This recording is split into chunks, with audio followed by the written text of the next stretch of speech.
Good afternoon, sir. Good afternoon, classmates. I'm J.M. Ronan, and my topic is all about 3.2 minor vehicle maintenance is performed in accordance with manufacturer instructions, and 3.3 vehicle records are maintained updated accordance with workplace procedures. Under Drive Light Vehicle, code number ALT 832302. 3.2 minor vehicle maintenance is performed in accordance with manufacturer's instruction. Performing minor vehicle maintenance according to the manufacturer instruction is essential for keeping your vehicle running smoothly and extending its lifespan.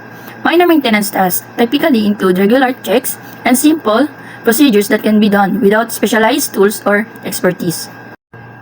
Here are some 10 common examples. First, oil and filter change. Second, tire rotation. Third, air filter replacement. 4, checking fluid levels.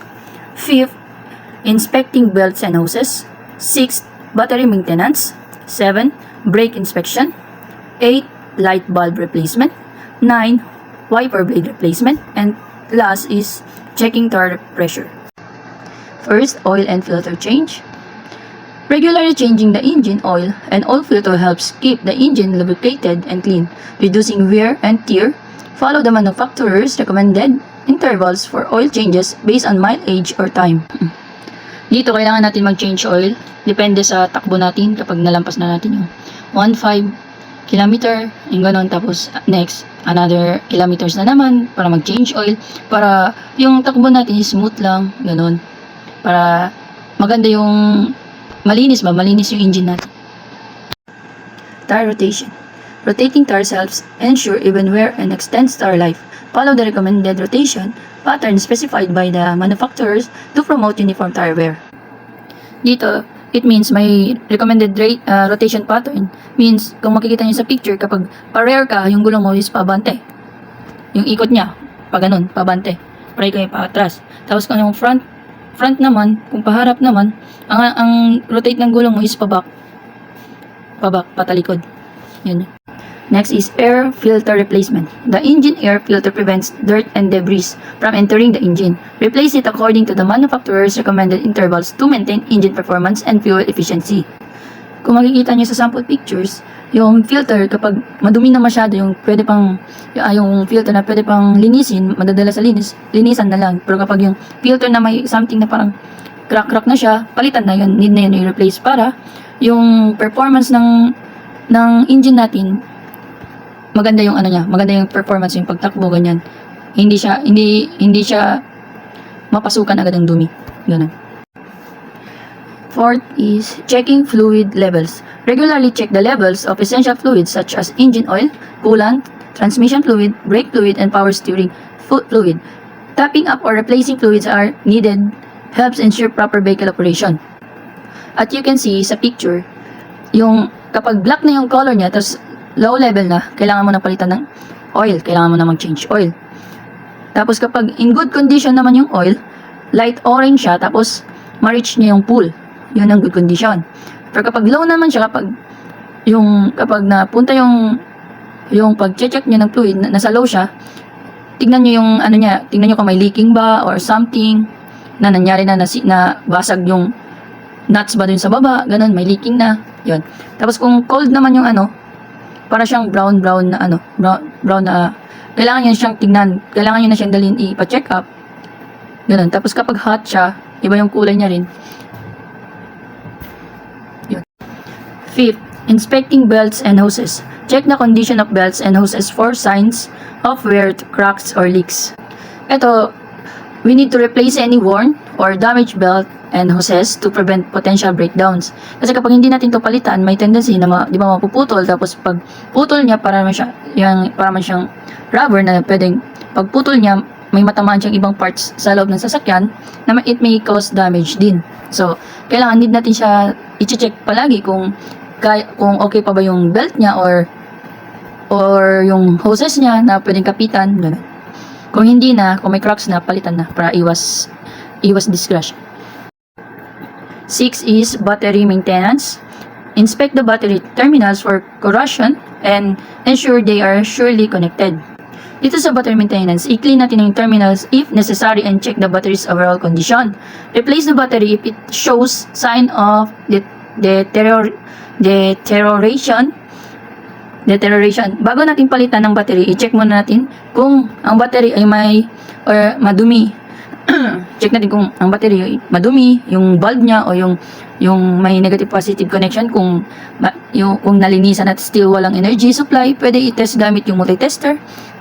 Kung wala pa ring supply, basta na yung battery, hindi na natin palitan. 7 is brake inspection. Regularly inspect the brake system, including brake pads, rotors, and brake fluids. Ugaliin natin mag-check lagi nito. Replace worn brake pads and have the braking system inspected by a professional if you notice any unusual noises or decreased braking performance. Kailangan natin dalhin natin sa shop para malaman natin kung anong meron, or siguro nag-loose na yung spring ba, ganyan, or nag-leak yung sa brake fluid, yung nilalagyan ng brake fluid, gano'n, para iwas incident.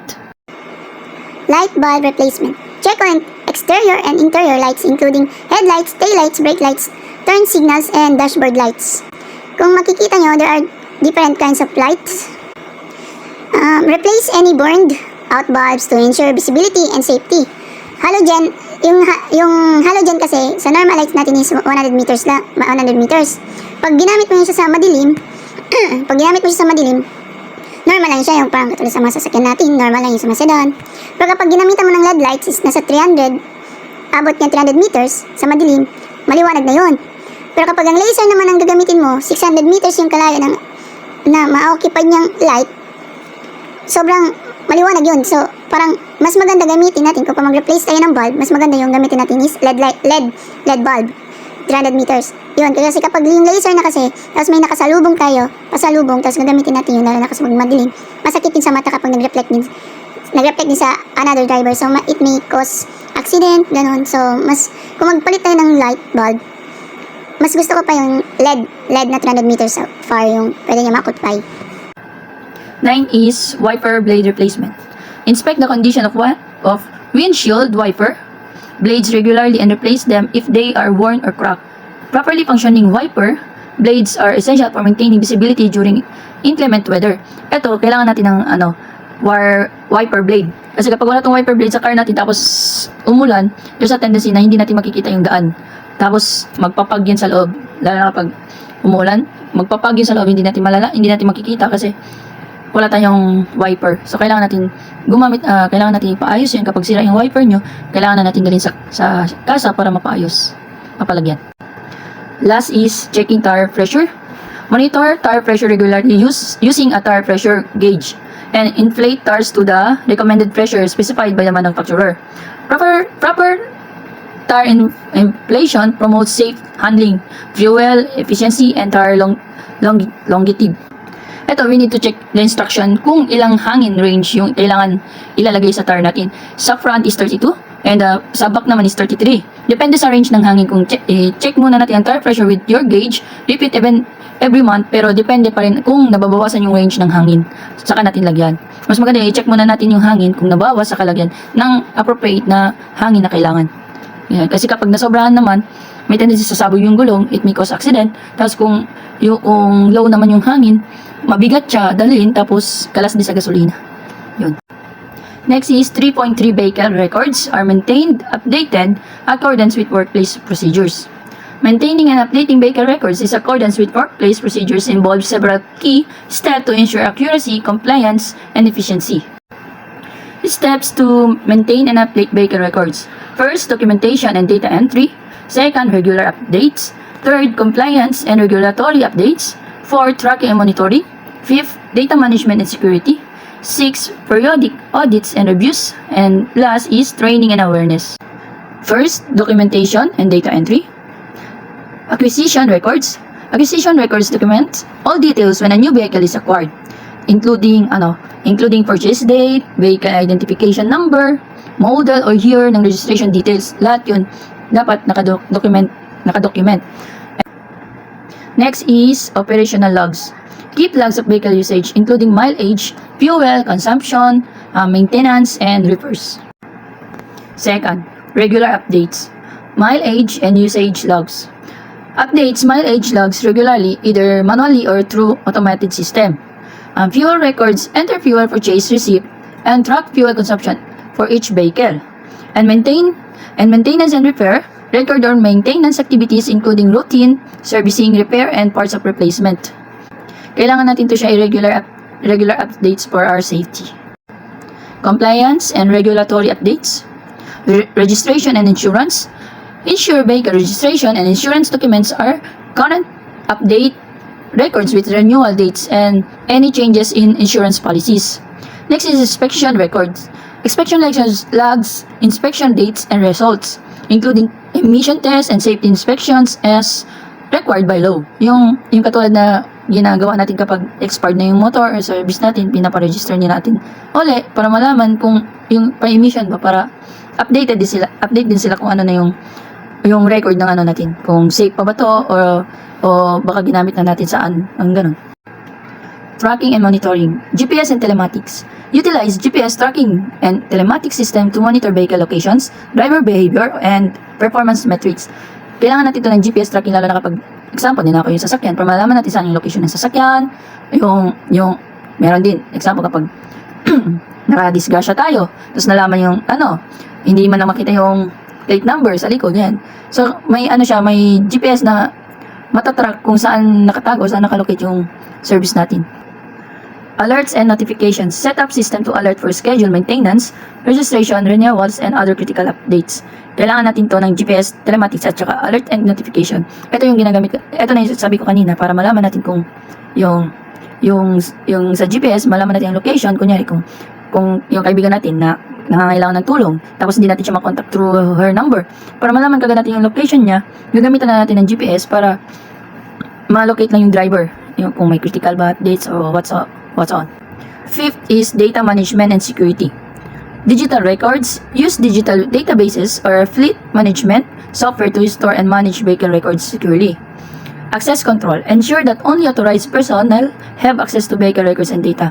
Ito yung mga nasa office na yun, sila yung nagsesecure ng records ng sasakyan. Tulad ng yung sa mga emission natin, yung mga sa plaka, yung ganun. Kasi may confidential may yan dyan. Parts para hindi manakaw o hindi maano yung sasakyan natin, yung service natin. 6 is periodic audits and review. Internal audits. Conduct regular audits to verify the accuracy and completeness of vehicle records. Compliance check. Ensure that all records comply with local, state, and federation regulation. Ito na yung sinasabi ko kanina na kailangan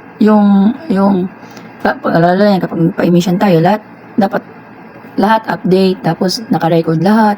Yun, para kapag in case na emergency, may mangyari sa sasakyan, may makukuhanan pa tayo ng ng copy. Ganun, copy ng sasakyan. 7 is training and awareness. Staff training. Staff training is provide training for staff on proper record keeping procedures and the use of any fleet management system. And policy updates keep staff informed about any changes in workplace procedures or regulations that affect vehicle record maintenance.